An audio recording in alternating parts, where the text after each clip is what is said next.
Okay, let's see. Hey, we are live. Hi, everyone. We're in a vertical orientation today. I don't know why. I don't even know why I'm going live. I was just sitting here and I was like, maybe I'll go live. And then I was like, where should I go live? And I'm like, well, go live to Instagram or Facebook, or I could go live just for my supporting subscribers. And then this vertical YouTube thing popped up as an option. And I was like, how about I do that? Why? No clue. And that is why I titled this The Paradox of This. We don't know anything.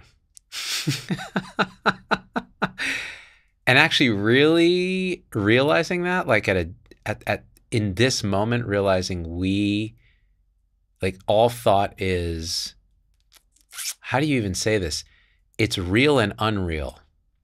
Actually, it's neither real nor unreal from here, from the knowing of this unconditioned awareness that is always and already your natural state right here. So I don't know why, but I felt compelled to go live and just inhabit this with you, which we're always doing. We just don't seem to know it. Jennifer, perfect timing. How goes it? It just keeps going, doesn't it? It's kind of this, to even talk about time when there's only here this. These words, man.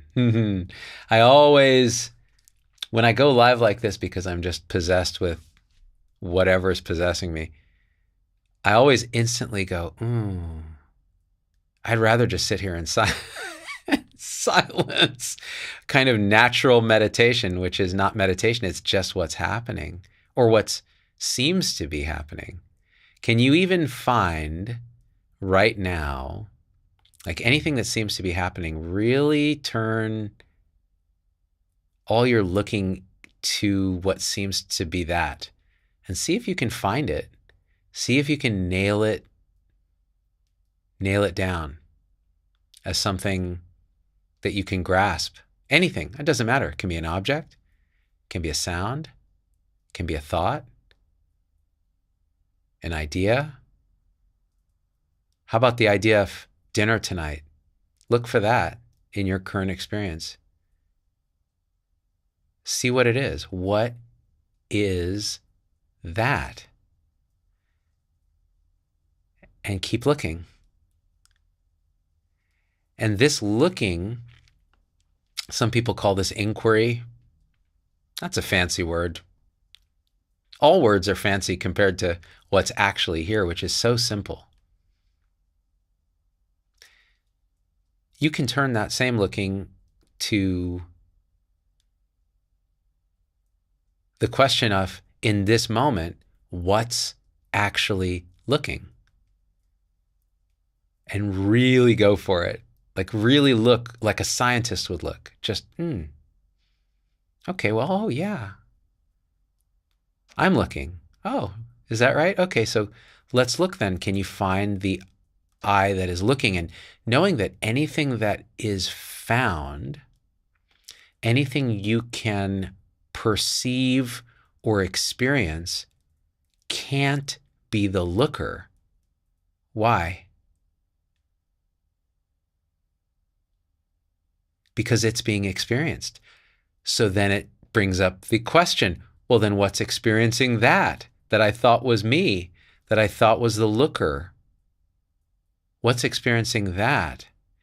And keep going, and keep looking, and keep looking, and keep looking, and be ruthless. Any answer that comes up and you're like, that's it, I'm sure. Okay, did you just experience your answer as an object of awareness? If so, keep looking. What is aware? And you can do this with any object, anything that appears in your experience right now. Just go look at it. What is it? What's it made of? What's it appearing in and disappearing in?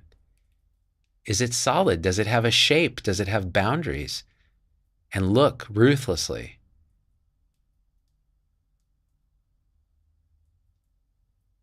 Now, why do this? Why even bother with this? Like, who cares, right? Doesn't matter at all, honestly.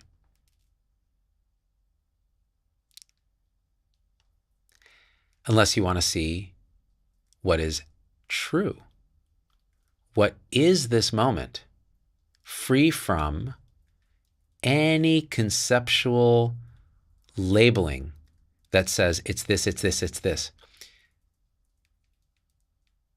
Those labels create our world. They create what we think is a stable, continuous, evolving world with a history and a future and identity.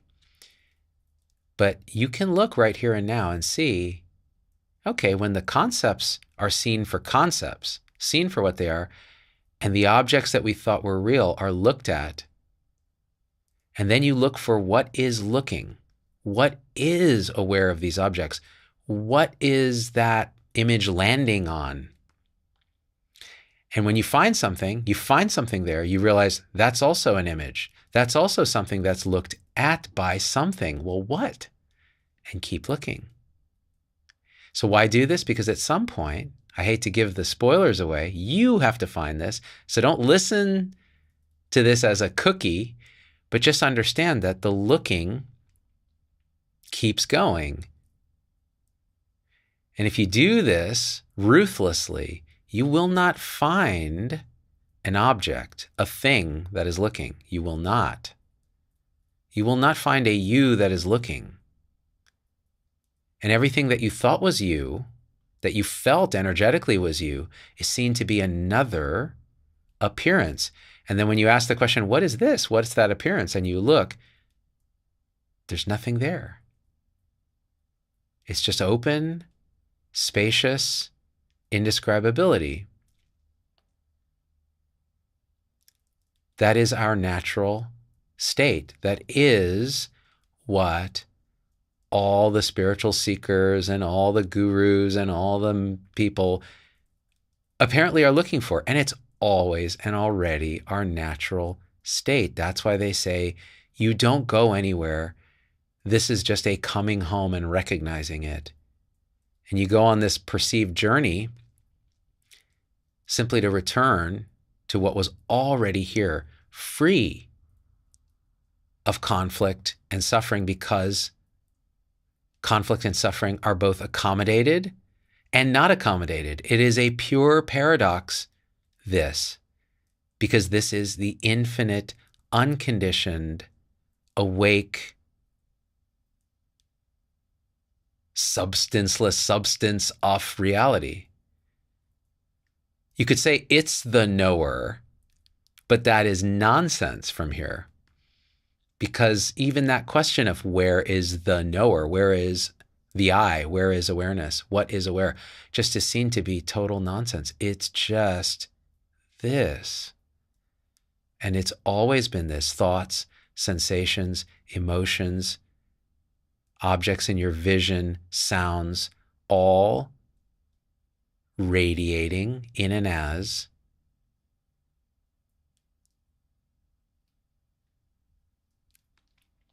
don't have a word for it, can't have a word for it. Any word you have is another conceptual overlay. And we live in the concepts. Most of us, we live in the concepts. So what happens when they drop, when they stop? What's here now?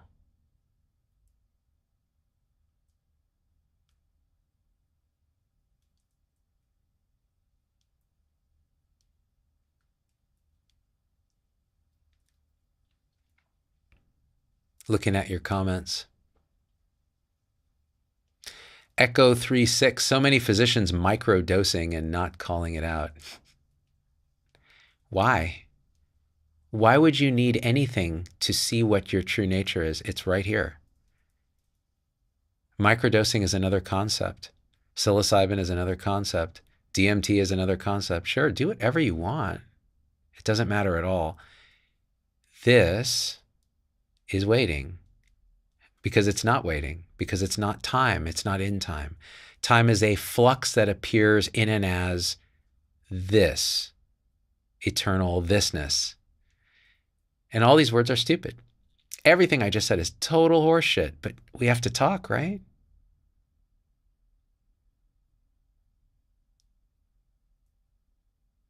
You don't need drugs. It's absurd, actually. You can do whatever you want. Drugs can show you all kinds of experiences. They might even give you insight by just disrupting your normal conceptual overlays. Like the psychedelics can defibrillate your conceptual priors so that you stop overlaying for a while and you see reality clearly. And that may be enough of a glimpse that the structure of you relaxes, the apparent structure of you. These conceptual appearances relax and there's just seeing. That can happen. Anything can happen. But nothing's happening. The paradox of this. And actually, better said, neither nothing nor something is happening. And then you look at happening, and you just keep going. Everything opens into this. It's all a gateway, it's all a portal to a place you never can leave, because it's not a place and it's not a location. It's beyond and prior to the places and the locations. And everything I'm saying are simply words to point your mind, because you guys are good thinkers, point your mind beyond thought.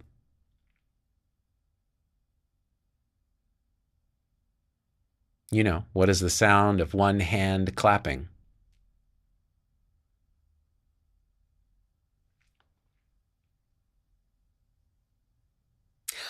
Laura Jones, what stream did I just walk into? See, I told y'all, I don't give a fuck. Sometimes I'll just go live when I'm in a particular clarity about... It's just ridiculous. Why? Why even try to describe why? I just did. It's stupid. No Flux Friday. I love it, George. That's what we're calling this. No Flux Friday. I give no flux. Ian says, you just walked into the vortex, Laura. There it is. Oh, I like that. And it's a vortex that doesn't move, but accommodates all apparent motion. It's you, Laura. What you walked into is you in your natural, truest state. Laura is a gift. She's pointing us back home to where we never left.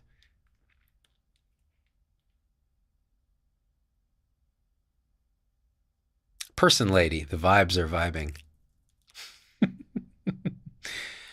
So,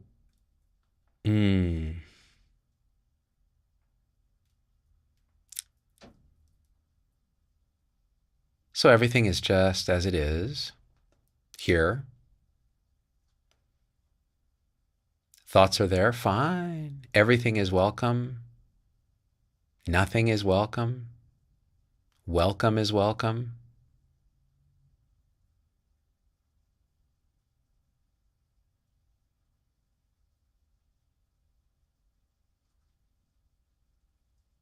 Your identity is welcome here. Who you think you are is fine. Awesome. There's who I think I am. Oh, now what's aware of that? Or where is that happening? Can I find that? Relax. You don't have to get rid of yourself, even your illusory self. You don't have to do anything. All roads lead to where you never left. You can't leave this. Asleep, awake, awakening, non-awakening, it's nonsense. From here, which is where you are.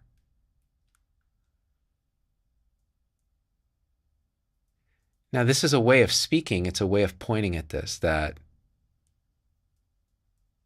has to be felt beyond the mind, and for some it works.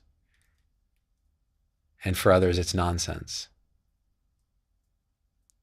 So just, if it works, you'll know, because it's undeniable what this is, because it's not this, it's not a thing.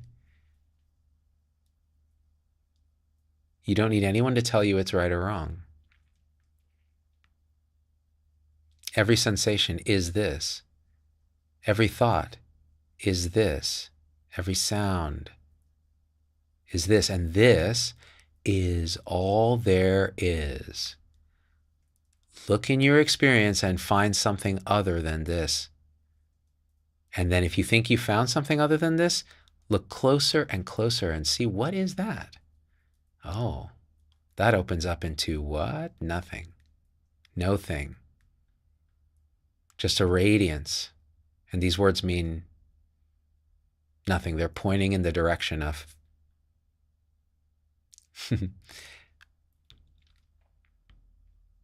Greg, my illusory self. Oh, isn't it funny how we hold these beliefs about our self? Even the belief that the self doesn't exist is a belief. The belief that the self is a loser is a belief. That it's ill is a belief. It's another idea, another thought. And when you investigate the nature of that, it opens up into infinite, nothing, brilliant, perfection. What?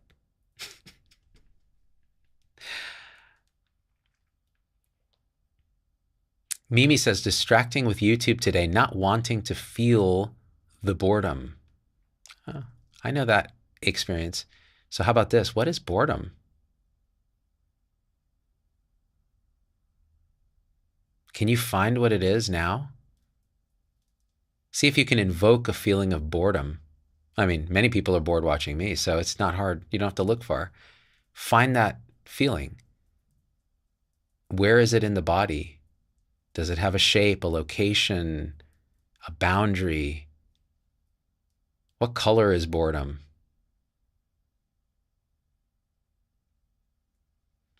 Better yet, you might think boredom is appearing in your mind. Okay? Okay, so where is this mind? Look for it. Oh, it's this thought here. It's the thought that's perceiving everything. Really? Look at that. What's perceiving that? What's aware of that? And then keep looking. Where is this mind? And where isn't this mind? Where isn't it? Is everything that's appearing simply mind? Or is it both mind and not mind? Or is it neither mind nor not mind?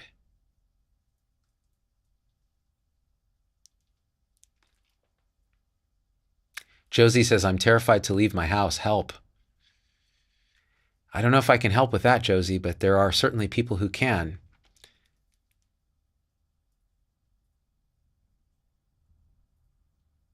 Yeah, there's a lot of like bullshit non-dual people that will say, well, Josie, sit with your terror and try to feel it fully and just allow it and see what it's made of. But, you know, if that terror is based on years of conditioning or trauma,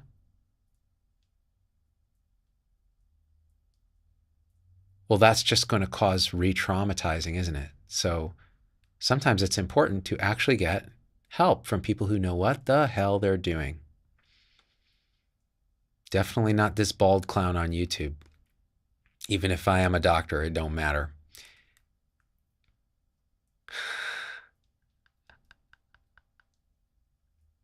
Oh, I love this. Kayla, Doc, are you AI, a robot?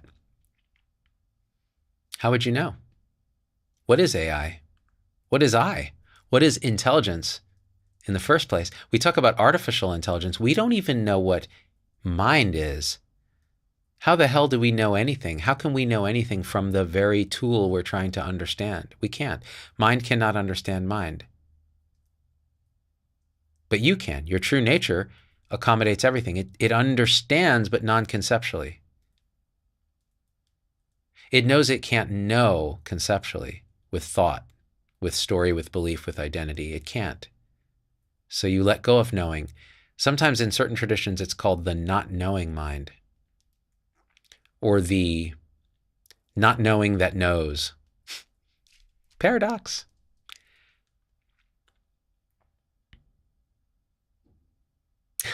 Maybe AI stands for authentic insight, Ian.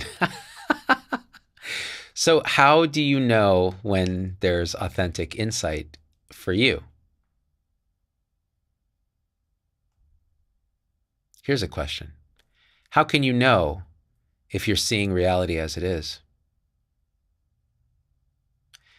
So this was once told to me by Angelo DeLullo, actually, and I think it is a beautiful pointer, okay? And it was entertain the possibility that you cannot know whether you're awake or asleep from the mind. You can't. The mind can't know that, because the mind, go look for it and see if you can find it.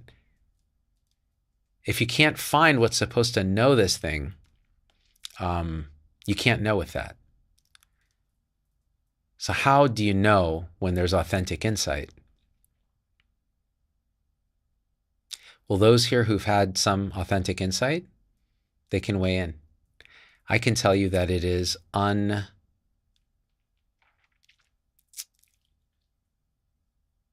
once wrote this down at a retreat, actually. I said, there is no doubt in your true nature, even when there's doubt. It can be there and it refers to nothing. It's another ephemeral what. But true nature is true nature, and it is self-knowing, self-validating, self-reinforcing. It is everything. It's this. And you can't say another word about it. So just look. If the question is, how will I know? Then look and find out who it is that's trying to know. Look for that. Because whenever you feel stuck, whenever it feels like life is just constricting around you and you feel contracted as a separate self in a world of separate selves with problems and a past and a future, sometimes the simplest way, the diamond that can cut through that delusion, is the simple looking for who's experiencing that, who is aware of being contracted. And look back, relax back. And anything you find that is an object or an experience is not it. And you can keep asking, okay, here I am. I'm here in the body, feeling contracted. I've got so many things to do.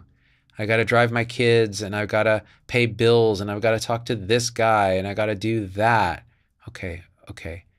So who's got to do those things? Look in your experience. Don't look in thought. If a thought arises, go, okay, that's a thought. I'm aware of that. Okay, so who's the I that's aware? Let's keep looking. What's aware? What's aware? What's having this experience? What's feeling contracted? I am. Okay. What is I? Where? Can you find I? Yeah, I'm here in the body. Is the body an experience? Yes. Can it be you then? Can it be the experiencer if it's experienced? No. Okay. So where are you? Here. Okay. Look here. What's there? This. Is this an experience? Yeah. Then can it be you? No. Keep looking. Keep looking until looking is all there is. And see where the problems are. See where the contraction is. Then,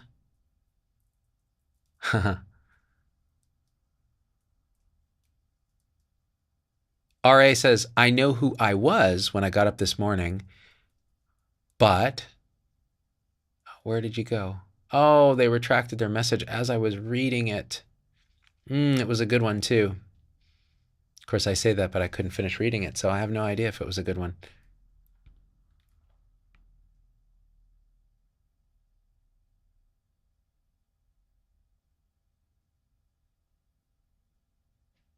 Dan says, who cares if I'm perceiving reality as it is? You're perceiving it as you're perceiving it. Oh, absolutely true, right? Absolutely. All experience is given exactly as it is, including delusion, meaning a sense that, a conviction that you're separate, that time is real, all these things. That's what's appearing, then that's what's appearing. The only reason you would do what I'm talking about, by the way, it is crazy to do this. It is absolutely antisocial. It is anti-society. It is anti-human consciousness. It is anti-everything you've been taught since you were a child, to question the very nature of who and what we are. So why would you do it? Because we suffer. If suffering is a problem for you, and many people suffer and don't even realize it, it's for some, it's like the life of quiet desperation. You just go on living and wonder why there's always a tone of incompleteness, of unsatisfactoriness. For others, it's more acute. It's, as Morpheus said in The Matrix, it's the splinter in your mind. And so then you look, you try to find what is actually truth. What is the living truth of this moment? Is this what I thought? Can it be what I think at all? Okay, RA's back. I know who I was when I got up this morning, but I think I must have changed several times since then. Alice in Wonderland. Remember, we are all crazy here. There you go. Alice in Wonderland was right on this. Who we are is a construction moment to moment. It exists in memory and in thought. It's also an energetic feeling. It's not just thought, it's sensation. We feel that we identify with sensation through this complex process. Oh my God. Angelo, Simply Always Awake, just gifted 20 Sea Dog memberships. Brother, what are you doing? I love it. That is an act of true madness, because now, if they're members of my channel, they are just going to be tortured with my ramblings, as are everyone here. Oh my gosh, look at all these people who got memberships thanks to Angelo. Angelo, you are heroic, brother. Angelo was and is my gateway to this. Like, I was stuck, and then he showed up. And all he did was point back to this experience. He's like, you can trust this experience. And then the seeking mind gets revved up. Wait, but wait, have I attained? But wait, I don't know if I've reached stage X. And he's like, shh. Entertain the possibility that you can't know from the mind any of this. Just relax. A good place to relax the mind so that you can potentially see a little more clearly, and I'm euphemizing this, is retreat. And Angelo's retreats are phenomenal for this. Phenomenal. Look at this. So exciting. I knew if I just opened up a hole in the universe and Angelo would get sucked in, because he's the biggest hole in the universe that I've met. That somehow sounds degrading, but it's not. It's like the highest. It's as Nick Cage would say, that's high praise.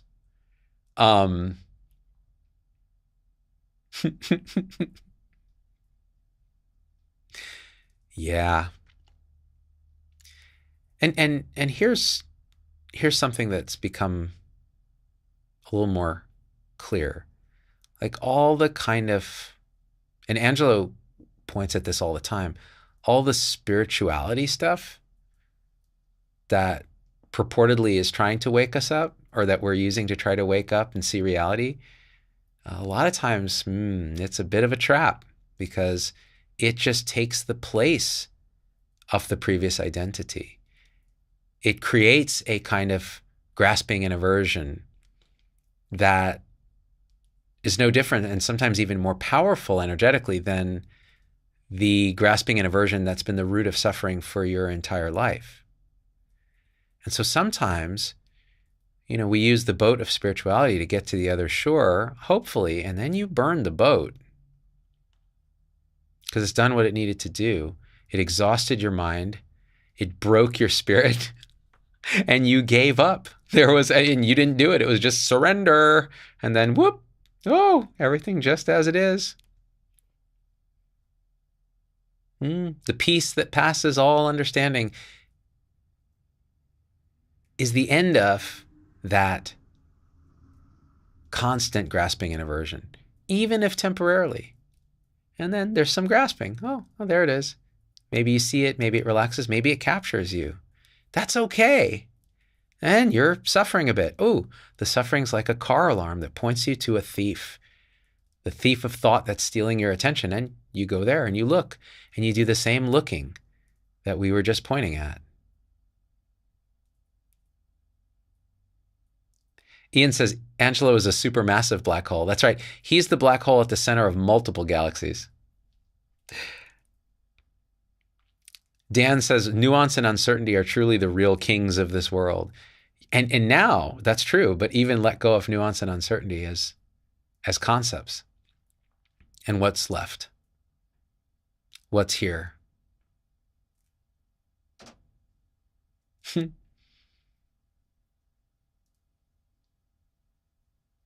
Sometimes just spontaneous laughter is the only thing that shows up, because you can't really say a word about this.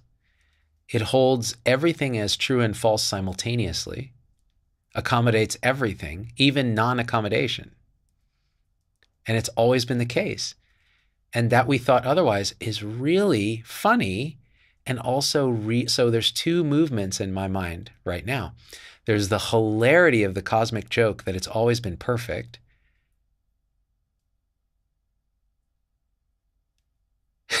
And there's never been a Zubin in the sense that we think, and yet Zubin is here. I'm talking to you, who doesn't exist in the way that we think, and yet here you are.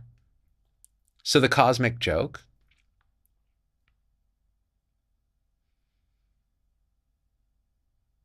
And then there's the cosmic tragedy, which is the movement of the bodhisattva, of the compassion, the natural compassion, the infinite, unconditional love that arises when it is known that there's patterns of delusion that are experienced as self and suffering. And that suffering is so pervasive, it's everywhere. And you know that it is,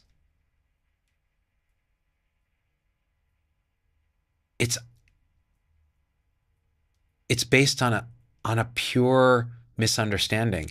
And so when that's known, that suffering is real. To call it an illusion is to absolutely miss the truth of this moment and every moment, which is, it's illusion and not illusion simultaneously. It is neither illusion nor non-illusion simultaneously. So what does that mean? When suffering occurs, there is suffering. And when you know what suffering is, when you know what your own suffering is, and when you know what the end of suffering is, and when you know what suffering returning is, the arising of unconditional compassion is the inevitable outcome. So when you see someone who's highly realized, like an Angelo, whatever that means, right? We're using words and concepts to describe the indescribable. And you see him doing nice things like giving out 20 subscriptions to my channel. You try to think, okay, why? Okay, so he's being nice, or he's being compassionate. He's helping people. No. This is the natural movement. He's not doing it. It's a natural movement, energetic movement in response to the deep knowing of suffering and the end of suffering, where both are accommodated and neither are there as we think. It is a place of pure paradox that emerges into this conscious space as love. And I don't even know what I just said, but it's absolutely felt to be true. And Angelo embodies it, and many, many, many embody it. And actually, you embody it too, even when you don't know that you are, even in your most deluded state. It's a fundamental movement of this. There's no other way I can really talk about it, because it can't be thought of. It can't be conceptualized. So we relax concepts. And by the way, don't go to war with the mind. I was told this recently. I told a friend, sometimes I just want to destroy my mind. and see clearly all the time, because it's these movements of mind that create apparent veils that obscure this. And she told me, why? Your mind is a beautiful instrument. It's what you were born with. It is what's appearing. Why go to war with it? It's appearing in and as this. Just see it for what it is. And love it, actually. Love it unconditionally. What a beautiful gift our mind is. Even when it tortures us, it's trying to keep us safe. It is doing everything it can to keep us happy the only way it knows how. And I'm using anthropomorphizing terms for this, but we can actually think of these as our mind as a collection of these almost mini beings, life energy. We can conceptualize it that way. And it actually works for these purposes. So these inner children that haven't been listened to, that we're going to war with, that we're repressing, what happens if you let them speak? What happens if you let them be in your awareness? Sit in meditation, do it. Sit in a park and do it. Sit on the bus and do it. What are they trying to tell you? And it's our resistance to them that often allows them to come up in times of clarity and sit in the seat of identity and take over, because we haven't let them speak. So what if we do? What if we love them? Love them into liberation. They don't go anywhere, but they're free. You're not trying to get rid of them. You wouldn't go to war with your children. You'd love them as they are. You'd give them space to express. But you'd see, well, they're also children. So there's a wisdom that's beyond their development yet, and that can hold anything that they have to offer. Jennifer gifted 5 memberships. Oh, you are amazing. Jennifer and I met at retreat. She is a beautiful human. Wow. So beautiful. Maria says, suffering is a wave and we are the ocean. We forget this again and again.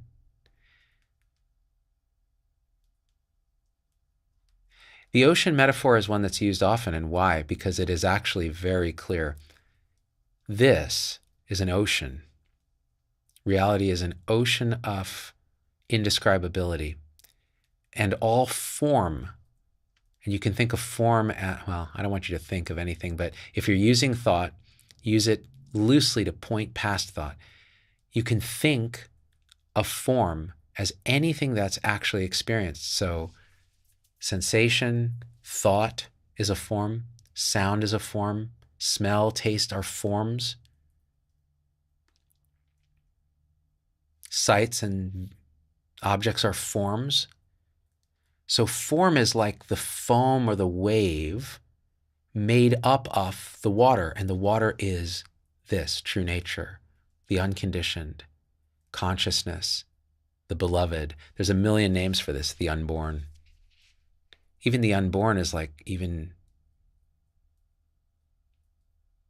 I mean, we're talking about para Brahman, like beyond consciousness.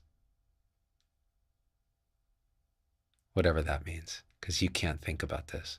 No thought can enter that gateless gate. Makes me giggle. So suffering is actually a wave that believes it's only a wave, that has forgotten it's just part of the ocean.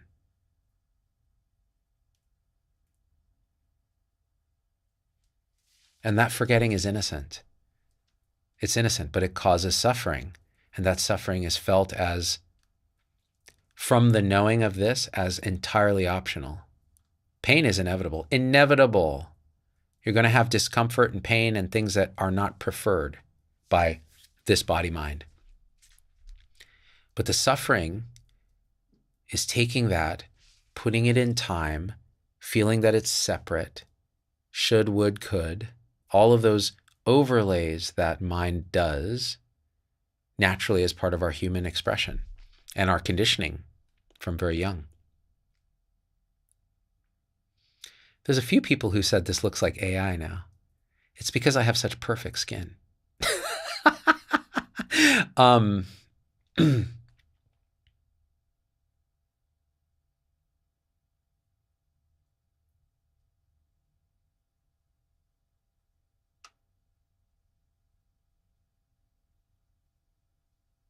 Oh, you're welcome, Ferdy.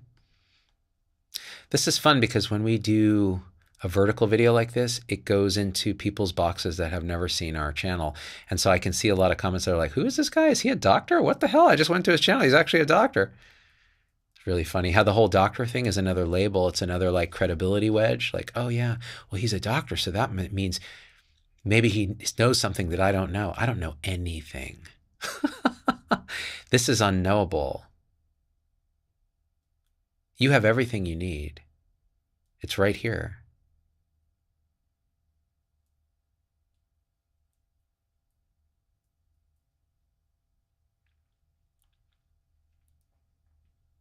Jennifer says, people think it's a cliche, but it's love. I've been playing the what if game. What if I hadn't gone, done, and this, there, that? I'd never be here. Realize what if doesn't exist. Nothing could be different. Okay. What Jennifer just said is the reality of everything. It's also entirely untrue simultaneously. That's what's amazing about reality. All of that is absolutely the case because what is arising is absolutely the only thing that could have happened because it's what's happening. And then there's the knowing that nothing is happening. From here, from this unconditioned awareness, nothing is happening because anything you try to find that is happening can't be found. It just opens into indescribability. So is anything happening? Is there a present moment? That's why you hear people speak from here saying there's just this. And you ask them, what do you mean just this? Just what? And often they'll just be silent because this is experience.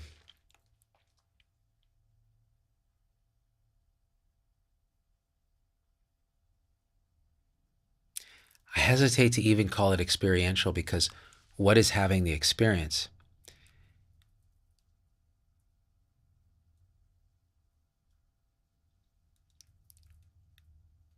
I'll just say this, just look. Just look.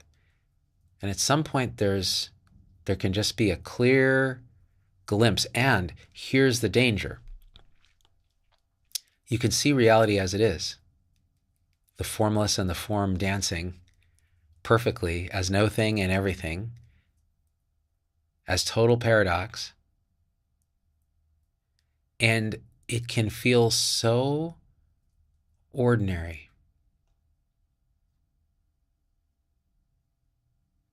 That you discount it. You go, well, that can't be it. Because the mind will come back and it wants something. It wants to turn this shit into a religious, mystical experience. It's like, well, but this is what all the gurus are pointing at. The first time I ever clearly saw this as it is, I was actually reading Angela's book. And everything stopped and everything was just in its right place. And I don't know how long that lasted because there's no time there and there's no me there. There's just there, not there. Paradox. And when my mind came back to tell a story about it, it said, I remember this very clearly. It said, was that it? That was it? I think that was it. No. That's so, in fact, I know what that is. I know what that is. As a child, I know what that is. That can't be it. That's what the mind does. That's the danger. That's why the Tibetans, the Dzogchen masters and stuff, don't just give you these pointing out instructions when you're starting out. They're like, hey, just look here. Look for your mind. You don't see it. Look here. These different ways of investigating. Very clear pointing. Do you see? Is there anything? You just go, oh, yeah. Yeah. And then the mind comes back and says, so what? That doesn't matter at all. It's exactly what mind would do, right? Because mind is creating your world normally, and it creates the duality of interesting and not interesting, boring and not boring, magical and not magical. But reality has no duality. It accommodates everything exactly as it is, and the mind can't fucking touch it. It can't go anywhere near it, so what does it do? It discounts it. It says, that can't be it. And then we go seeking. We go to this retreat, and we listen to that guru, and we take this psychedelic, and we do this breath work, and all of it's great. But it was right fucking there. It was right. It is. It's this. And our mind won't let us see it because it's trying to keep us safe. It's trying to build a world. Who cares what it's doing? It's not doing anything. It's not even a thing. Look for your mind. That's the splinter in your mind, is this intuition that shit isn't what we think it is. That's a story. That's an overlay. It's a matrix. So what's reality? I saw it clearly. I knew it. Do you know how I knew it? Because it's self-validating.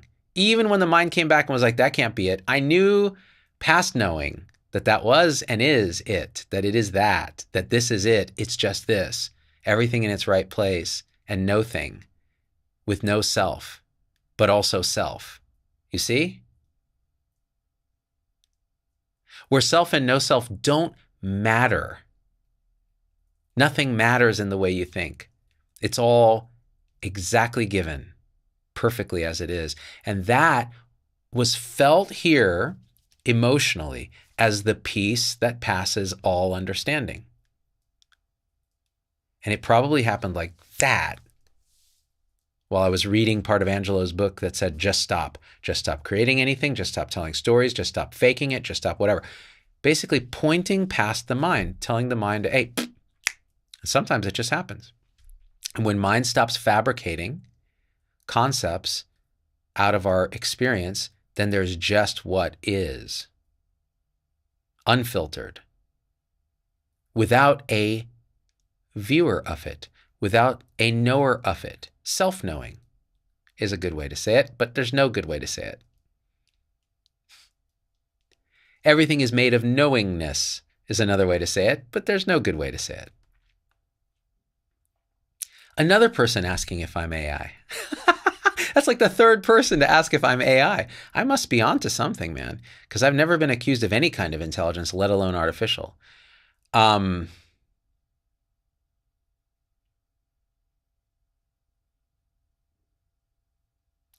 Timothy says, how's the shit left undisturbed?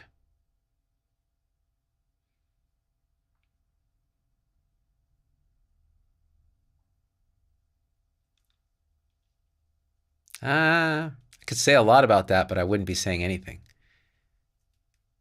Here's a way to look for that. In any given moment, look in your experience for anything. By the way, I'm making this shit up as I go because I'm just feeling into what this is. I'm making all this shit up. How does the shit left undisturbed? And I'm interpreting that as, how do you get the mind to calm down so that you see reality unfiltered without concept? Well, this is the whole thing with spiritual pursuit.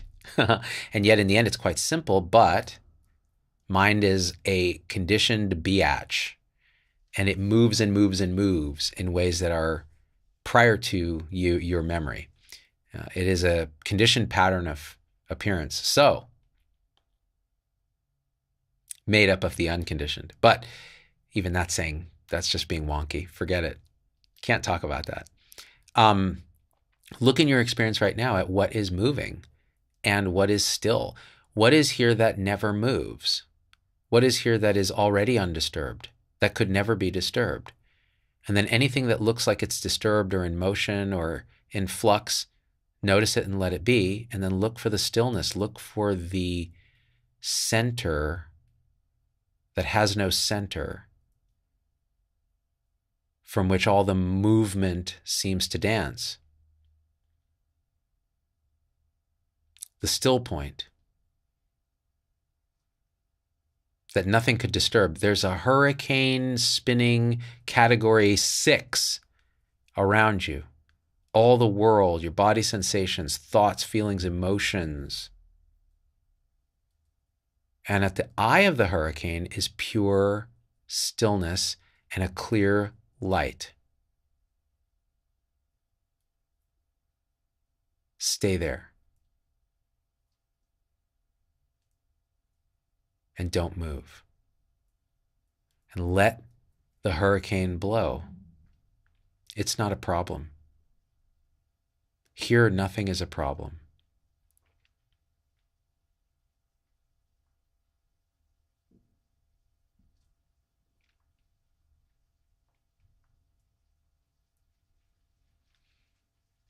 Hold Up says, I do get glimpses of what you're pointing to, but mostly on a day-to-day basis, my heart feels closed. I guess I have to keep feeling into it. Any advice? Oh.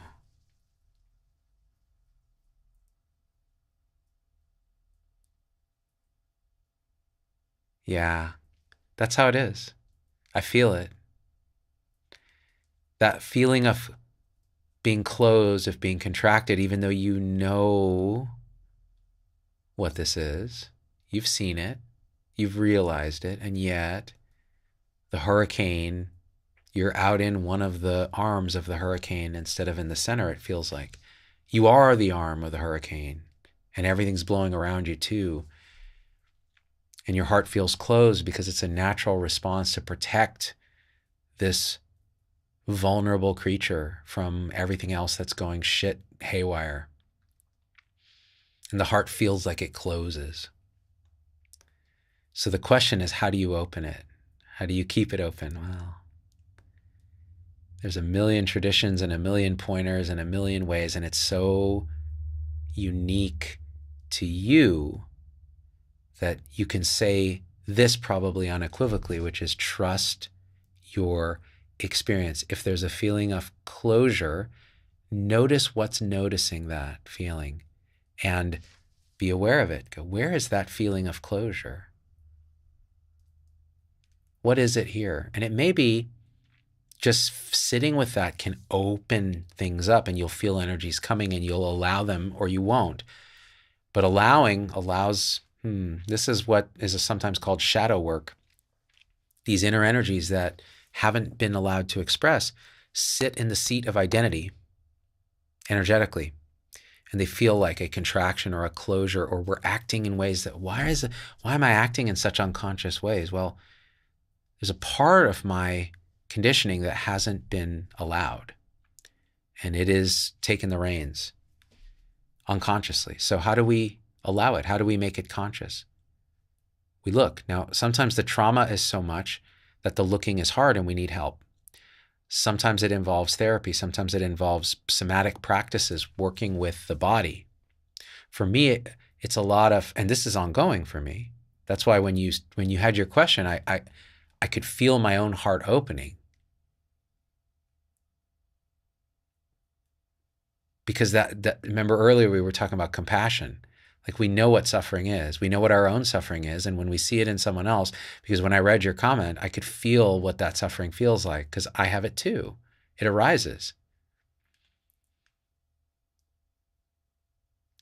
In a way, I can just speak for myself.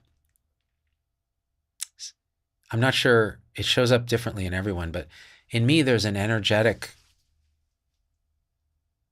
part of me that arises that just wants to love everybody unconditionally. It just wants to go out and love everybody, but it is terrified. It was hurt when this was expressed when I was a child. It was punished, whether it was bullying or whether it was parental reconditioning or whether it was a teacher scolding you. It doesn't matter. It doesn't have to be a severe trauma. It's enough for a vulnerable child that makes itself open and wants to love everyone and then is hurt for that energy to contract in. And when it tries to come up, there's all these defense mechanisms.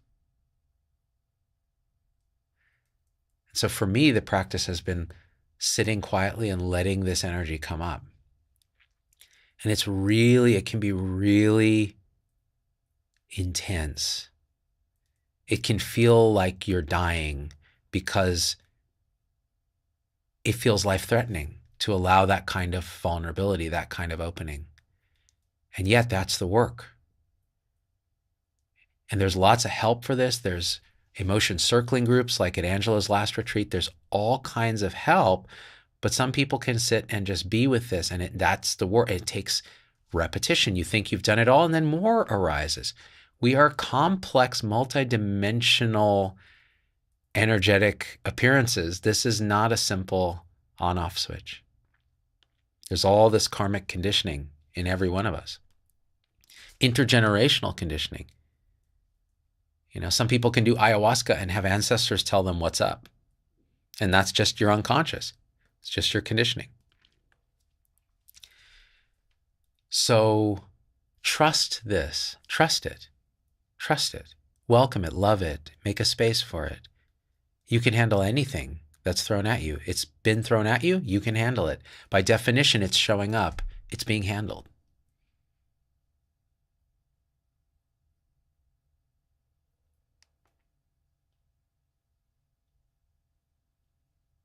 Mimi, the pointing is hot today. Charlie Murphy. I don't know why I talk like Dave Chappelle doing Rick James, but it just felt right. Ian says, what can we do to address the desperate desire for validation? The seeking of validation still strongly affects my behavior.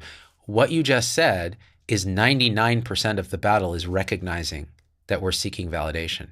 For me, that same little inner energy that wants to love everyone, when it was hurt, I think, this is one formulation for me, is now it seeks validation from others to feel okay, to feel safe. So it's a constant mind movement to seek validation. I mean, boy, and let me tell you this, people who do YouTube, this is one of the prime motivators for many.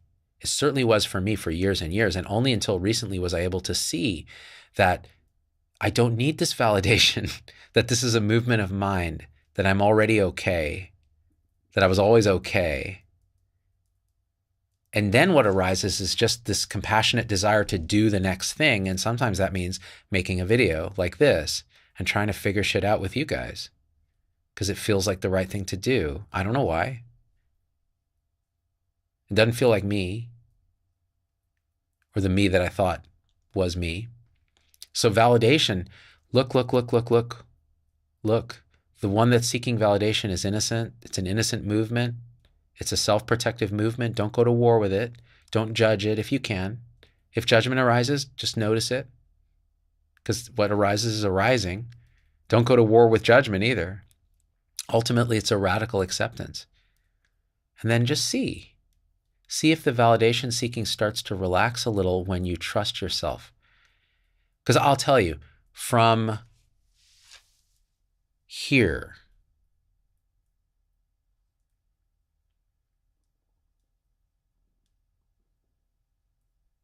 what is validation? Look at it. Look, what is it? What is validation?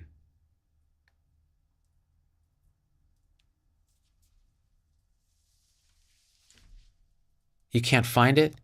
You can't nail it down. It has no shape. It has no boundary. It's what? And all your life, you've been chasing this thing that doesn't exist in the way that you thought. It's not solid. It's not an attainment. It's not keeping you safe. That's the real cosmic tragedy and cosmic joke. Both. simultaneously and paradoxically. So look, that's all you can do. Look, look, look, ruthlessly. Or don't. And if you don't, that's okay too. There's no way this has to be.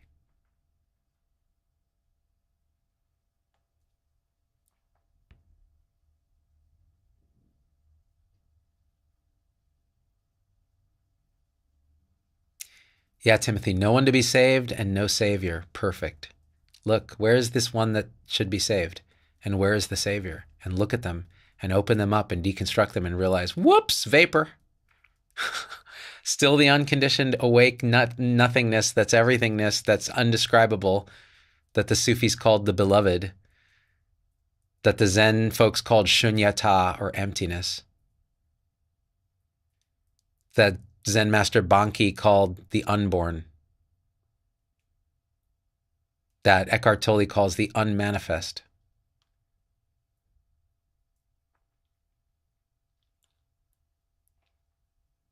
Hi, Emily. Just this.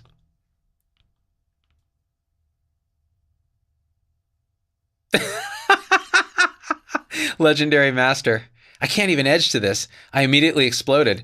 Clean up on aisle in my pants. Man, any pornographic masturbation reference is welcome. It's perfectly allowed. As Jeff Foster would say, who you really are perfectly allows edging and not edging. Greg says, I just asked myself the koan, what is taint? Unpack taint. Go deep into your taint. And realize there is neither taint nor not taint. Just this.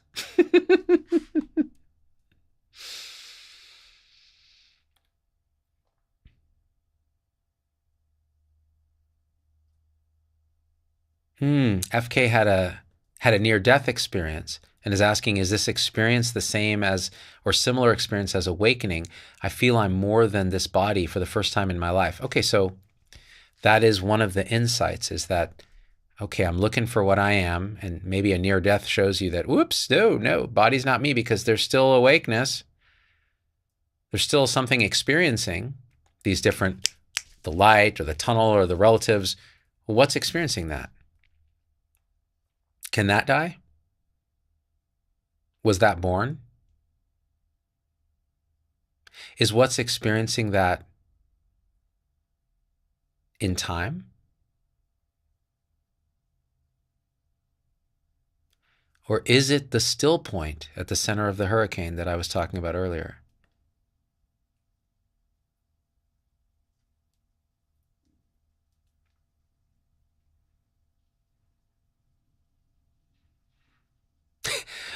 Marianne says, now you got me doing Kegels to check on the taint. You got to suck it in, Marianne. You got to suck that taint in. That's your Kegel. Oh, shit, I think I just Kegeled myself. Talk about edging. All right, guys, I think we did a thing. I'm feeling energetically the end of this video.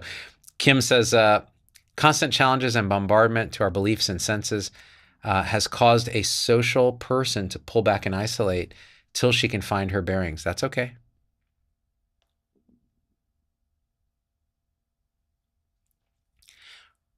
Remember that in your experience right now, there is something that doesn't need any bearings, that doesn't need to isolate, that is always okay.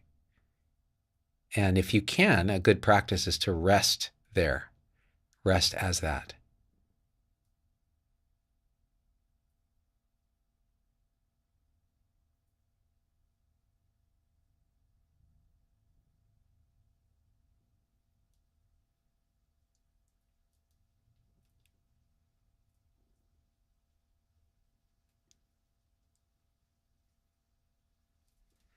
Ah, shit, I love talking to you guys, man. It really trips me out.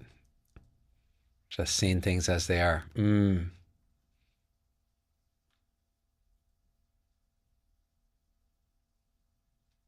think we create a little space together. That's just a story, but I like that story. It just feels right.